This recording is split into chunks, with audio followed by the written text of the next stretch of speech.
Okay, my name is Bobby Vaught.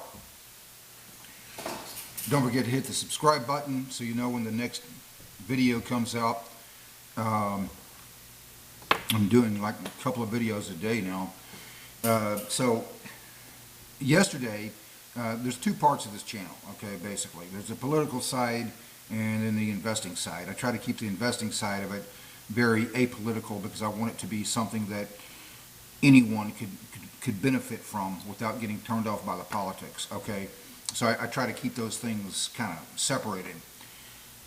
This is the political side of it. Yesterday, on the investing side of it, I did lesson 14 on everything you need to know to understand investing. We were talking about covered calls and why you should avoid writing or selling covered calls, but that was yesterday. So I put a link to lesson 1 in everything you need to know to understand investing if you're interested, and then each lesson has a link to the, in addition to that, each lesson has a link to the next lesson, so you can just go through the whole thing, okay? But this is the political side of it today.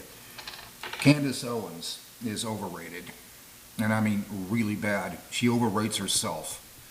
We're going to listen to a couple of things that she said here. This is from, she was on the Patrick Bet-David show. This is from, when was this? I think it was about a year ago, September 23rd, I believe, of 2023. Yeah, no, September 14th of 2023. Okay, and today is September 25th of 2024. So this is just a shade over a year ago when she was on the Patrick Bet-David show talking about Ukraine. And we're just going to go through a couple of parts of this and make some comments on it. I'm just going to turn the camera around here.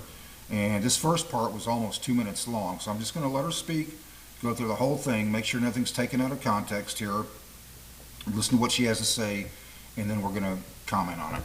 There we go. I was watching the Republican debates, and they're sitting here trying to make me cry for people in Ukraine.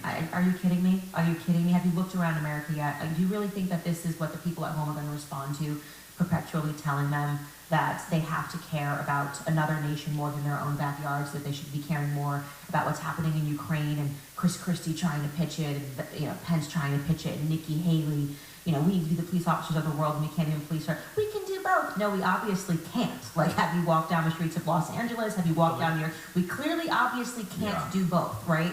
And so having, I think, that the courage to stand on something that doesn't feel establishment popular or mainstream media popular, but that you understand is what people are actually feeling. And, I'm very much a person that from the very beginning has said, F Ukraine, I stand on that. And I would have said it if I was on the debate stage. Like, I would have let them all do their little pitch and the cry, Why? Tears. Because this gets into the... Why if Ukraine is what I ask. Why? Because rich men north of Richmond, you know what I mean? Because Richmond north of Richmond, because people literally can't put food on the table. You've stopped people from working in America. The average person is struggling to even be able to afford gas, groceries. You have people that are dealing with an influx of crime and illegal immigration in their cities, people whose daughters and kids are being raped and killed, that woman that was horrifically killed in Arizona going on a run by an illegal immigrant. All of this is happening in our country right here. Because if you told me as a mother that I need to care more about what's happening in the neighbor's house while my kids were suffering in my house, I would look at you and tell you were crazy, obviously. Of course I'm going to take care of my own house first. And if I have something after my house is in perfect order, right? Okay, you get the idea. So let's just make some comments here. First off, I'm 63 years old.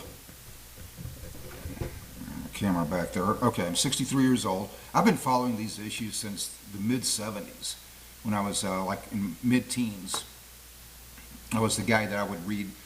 I was kind of a nerdy kid. This is before I was even eligible to vote. I wasn't even eligible to vote until 1980. So in the mid-70s, I would, I was kind of a nerdy kid. I would read National Review over here, and I'd read the Leftist Nation magazine over there, and I didn't really know where I stood on a lot of things, quite frankly. At the time, I was a teenager, but I was interested. So I kept reading, studying, and then sometime later I discovered Thomas Sowell, George Gilder, Milton Friedman, And that kind of opened my eyes, and I said, yeah, here's something that makes sense. So that's how I became a conservative. For me, it was mostly about the economics at the time. So, in any event, so every one of those issues that she just mentioned, every single one of them, they existed in the mid-1970s. They existed before that. Those issues are going to exist 100 years from now. They go up, they go down, we work on them. Every organization has a mission statement. This is every business, every church, every nation has a business statement, a mission statement. So I was in a church one time many years ago when I was in my mid-20s. It was in the mid-1980s in Tucson, Arizona, where I was living at the time. And there was a pastor of this church I only went to a couple of times. It was like 40 years ago now. I could hardly remember his name now. In any event, so he made this joke. He said, yeah, the church was perfect until I put people in it. And then his congregation kind of laughed. You know, they understood what he meant by that. You have a mission statement. And a mission statement is very important. And this nation has a mission statement. It's the preamble of the Declaration of Independence. It's a mission statement. I really can't imagine how anybody could write a better mission statement if you just read it and analyze it. But in any event, it's a mission statement. We don't reach a Garden of Eden, but the mission statement is important because it's a compass. It gives a nation direction.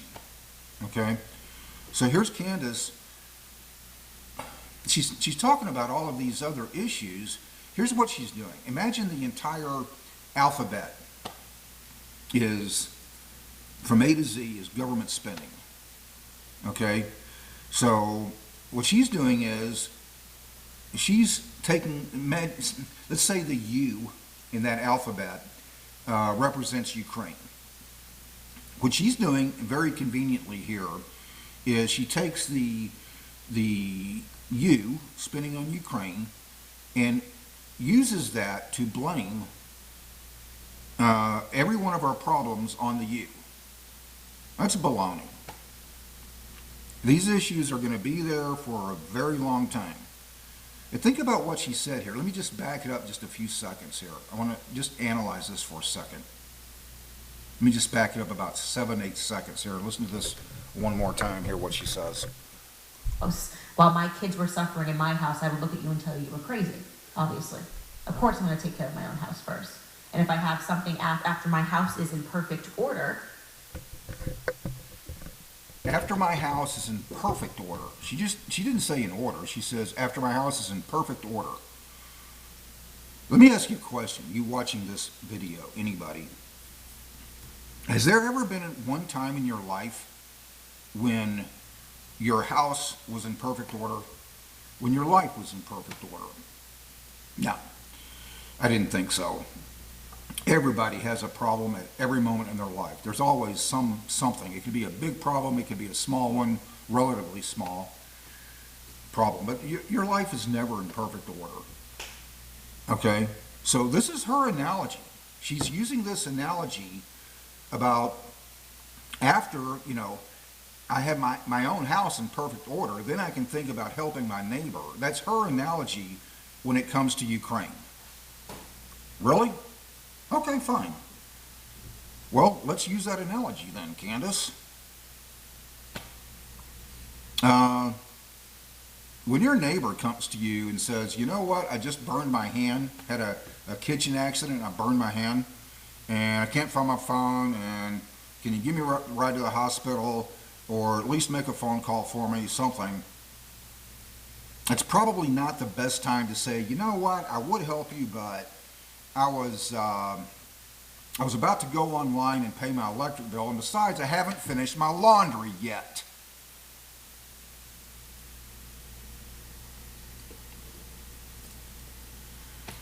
9/11, it's just that very important date in our history is 23 years ago, the anniversary of 9/11.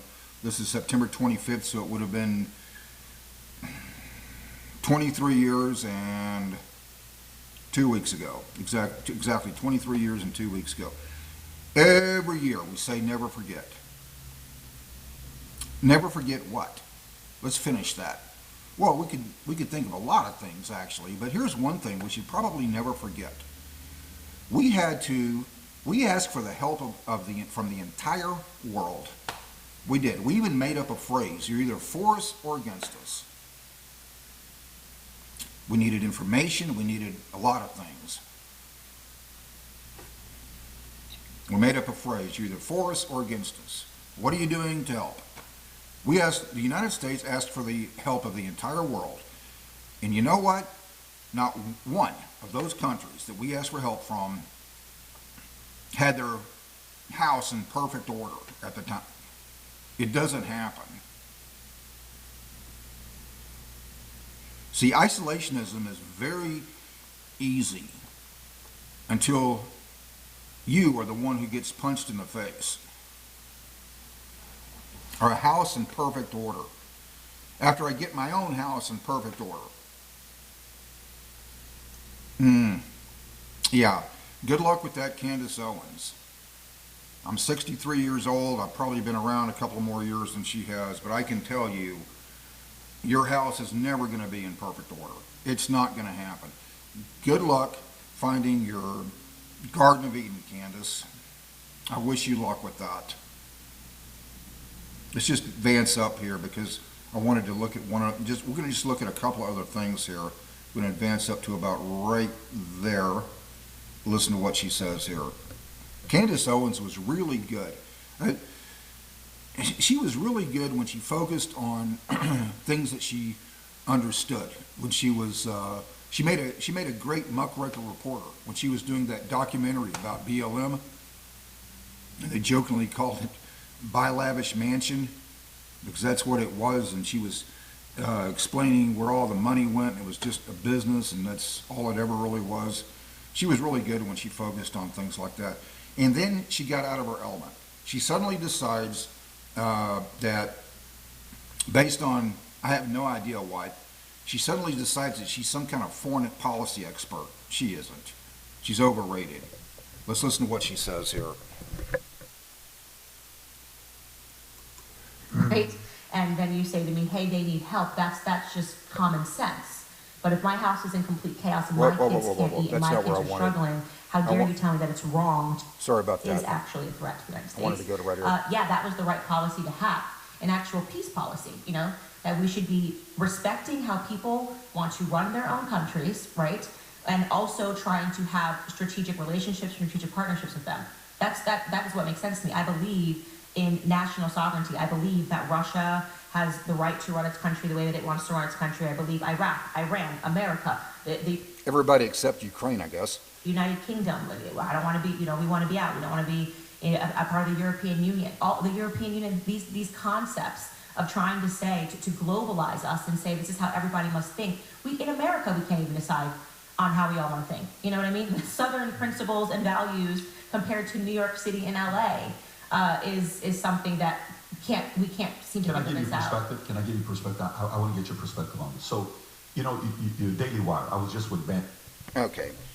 So this is what Candace Owens does. She's decided, amongst other things, that Russia does not have this expansionist vision. Well, obviously they do. Putin is an ex-KGB agent from the 80s who couldn't let go of the past. That's one of maybe 2 or 3 reasons for the invasion. So Putin is a KGB agent who couldn't let go of the past. It actually invaded Ukraine twice. And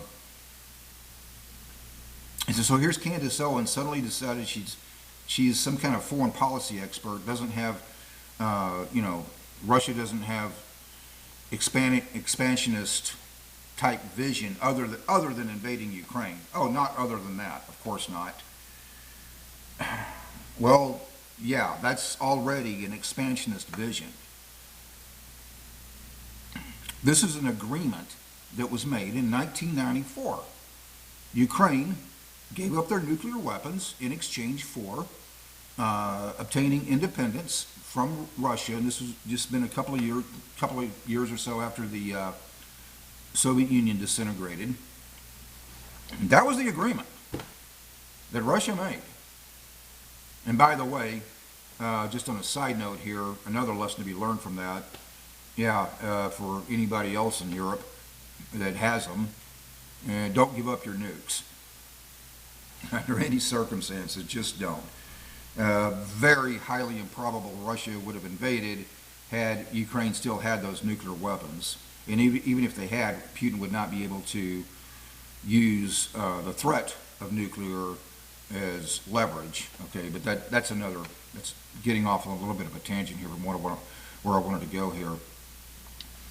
So in any event, Putin invades Russia, and that's one of the reasons is because he's an ex-KGB agent who couldn't let go of the past. This is not the party of Reagan that I knew and understood and believed in and loved. This is like so far removed from the party of Reagan, we can't even see it anymore. It's unbelievable. Rich Lowry, he's some of you know who he is. He's a conservative. He's written for many publications. I've read his stuff many times. Among other things, he's written for the National Review. Rich Lowry said it best. We won the Cold War. We should probably stop acting like we lost it. That's exactly what we're doing. So Ukraine is invaded, and we won the Cold War. As Candace points out, the Cold War is over. Well, it's clearly,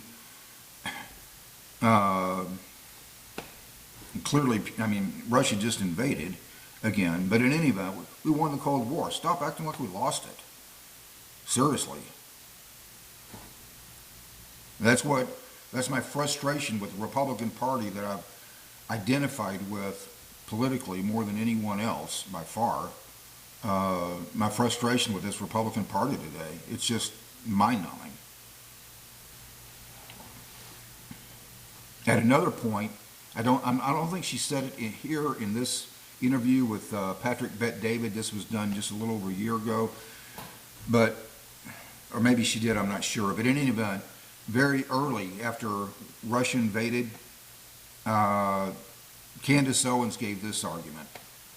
She said, I call it the Candace argument because she just happens to be the first one I heard that said it. Okay, but other people have as well. She said something to she was pointing out, well, Ukraine has corruption, and Ukraine has fringe groups. Yeah, they know that. I know people in Ukraine. I talk to somebody in Ukraine every day. They know that. They're not denying it. Yeah, they have corruption in their government. They have fringe groups. Gee, that couldn't possibly describe any other place we could think of. What Candace is doing there is when she says stuff like that, she's trying to make her argument very conveniently binary. Everything is up and down. Up or down, red or gray, this or that. You're corrupt or not corrupt. Well, once again, good luck finding your Garden of Eden, Candace. But I want to get to an even more important point about that.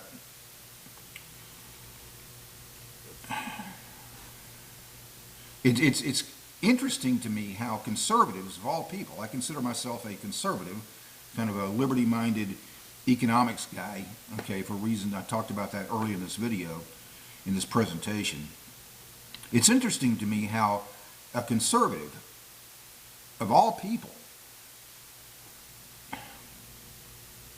makes the mistake of defining a nation by its government. Let me say that again and put that in perspective. Since when did conservatives define a nation by its government?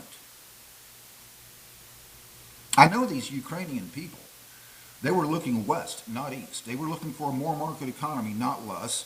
They were, and yes, looking for better people in their government, just like the whole world does. They were looking west, not east, because we have vision. So what Candace Owens is doing, it's kind of fascinating to me how somebody as brilliant as she is, and she is very brilliant, and yet at the same time can be so narrow. Let me explain what I mean. Any basset hound can look at a bowl of dog food and believe it's there. Well, they have corruption in the government, they have fringe groups, and, okay, they know that. We support Ukraine not because we're their people, not because of where they are, but because of where they were going, because of their vision. Wayne Gretzky, don't skate to where the puck is, skate to where it's going. Candace, foreign policy, like any issue, cannot just be boiled down to what you immediately see that's right in front of you. Foreign policy has to be analyzed in terms of a little more vision than that. A brilliant person, it would, like Candace Owens, it would seem to me, should have a little more vision than a basset hound. Unbelievable.